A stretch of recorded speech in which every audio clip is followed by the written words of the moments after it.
Hello friends, வணக்கம் நண்பர்களே. நாம் இன்றைக்கி என்ன பார்க்க போகிறோம்னா, சமூக வலையத்தில் ஒரு படம் ரொம்ப வருஷமாக எடுத்துக்கிட்டே இருக்கிறாங்க. அந்த படம் எப்போ ரிலீஸ் ஆகும்னு சொல்லிட்டு எல்லா ரசிகர்களும் ஆர்வமாக இருக்கிறாங்க. அந்த படம் தான் ரஞ்சித் இயக்கத்தில் இசையமைப்பாளர் ஜிவி பிரகாஷ் இசையில் நம்ம யார் சியான் விக்ரம் அவர் நடித்துள்ள படம் தான் தங்கலான். இந்த படம் சமூக வலையத்தில் என்றைக்கு ரிலீஸ் ஆக போகுது, இந்த தங்கலான்னா என்ன, அதுவும் கேஜிஎஃப் லெவலில் இந்த படம் வரப்போதே அப்படிங்கிறாங்க. அதுக்கு முன்னாடி இந்த தங்கலான் படத்தோட சில கதைகளை நம்ம பார்க்கலாம். அதுக்கு முன்னாடி நீங்கள் நம்ம சேனல் புதுசுனா மறக்காமல் நம்ம சேனலில் சப்ஸ்கிரைப் பண்ணுங்கள், லைக் பண்ணுங்கள், ஷேர் பண்ணுங்கள். வாங்க தொடர்ந்து வீடியோக்குள்ளே போகலாம். தங்கலான் என்றால் என்ன அப்படின்னா, ஸ்டூடியோ கிரீன் நிறுவனம் மற்றும் நீலம் புரொடக்ஷன் இணைந்து தயாரிக்க ரஞ்சித் இயக்கத்தில் விக்ரம், பசுபதி உள்ளிட்டோர் நடிக்கும் புதிய படத்துக்கு தான் தங்கலான் என்று பேர் விட்டுருக்காங்க. இதில் ஜிவி பிரகாஷ்குமார் இசையமைக்க கிஷோர் ஒளிப்பதிவு செஞ்சுருக்கிறாரு. இது சமூக வலையத்தில் வெளியான சில நாட்களுக்கு முன்னாடி வெளியான இதோட டீசர் ரசிகர்களை பெருசாக எதிர்பார்ப்பை அதிகமாக தோண்டியிருக்குது. அது மட்டும் இல்லாமல் இதோட கதை என்ன அப்படின்னு கூட தோண்டியிருக்குது. அதுக்கு முன்னாடி தங்கலான் என்றால் என்ன, அதோட அர்த்தம் என்ன, இந்த திரைப்படம் ஆர்வலர்கள் விமர்சனங்கள் கூகுளில் எல்லாருமே ரொம்ப பேர் சர்ச் பண்ணி தேட ஆரம்பிச்சிருக்காங்க. அப்படி சர்ச் பண்ணி தேடினதில் சில முக்கியமான கதைகள் நமக்கு கிடச்சிருக்குது. 1881 ஆண்டு வெளியிடப்பட்ட சென்சஸ் ஆஃப் பிரிட்டிஷ் இந்தியா என்ற நூலில் 84 பறையர் இன உறுப்பினர்கள் குறிப்பிட்டிருக்காங்க. அந்த நூலில் இதில் தமிழ் பேசும் பறையர் இன குழுக்களில் 59வது பிரிவாக தங்கலான் பறையான் என இடம்பெற்றுள்ளது விவரம் கிடச்சிருக்குது. தங்கலான் என்பதற்கு ஊர்காவலர் என்பது பொருளாகுமா.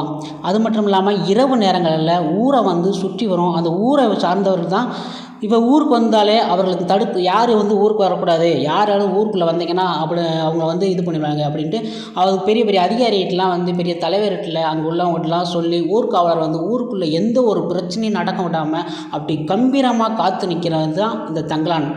இந்த பொறுப்பில் பெரும்பாலான கள்ளர் சமூகத்தை சேர்ந்தவர்கள் தான் தென் மாவட்டத்தில் இருந்ததாகவும் வரலாற்று தரவு கூறப்பட்டுறாங்க.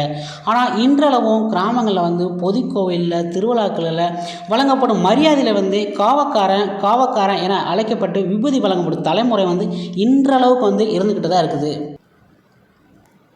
தலித் சமூகத்திலிருந்து அதிகம் இருந்த பகுதியில் காவல் காக்கும் பொறுப்பு அவர்கள் வசம் இருந்திருக்கலாம். தென் மாவட்டங்களில் காவல்காரர் என வழங்கப்படும் கௌரவம் தலித்களுக்கு வழங்குவதற்கான தரவுகள் இல்லை. தங்கலான் படத்தில் டீசர் இடம்பெற்றுள்ள காட்சிகளை பார்க்கும்போது குடியிருப்புகள் நடுவே பெரியதொரு கட்டடம் இருந்ததாகவும் அது ஊர் தலைவர் தங்கலான் வீடாக இருக்கலாம் அப்படின்னு சொல்கிறாங்க. அதே போல் போர்க்காட்சிகளும் இதில் அதிகமாக இருக்குது.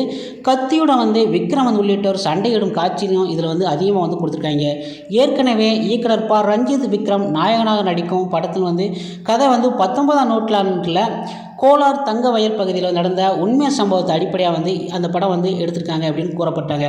ஆகவே தங்கத்தை தோண்டி எடுப்பது அதற்கான நிலப்பகுதியில் யாருக்கு சொந்தம் என்கிற அடிப்படையில் பூர்வீக குடிமக்கள் தலித் சமூகம் தான் என்பது திரைக்கதையில் முன்னு நிறுத்தப்படுமா அப்படிங்கிற ஒரு கேள்வி இந்த படத்தில் கொடுத்துருக்க மாதிரி இருக்குது.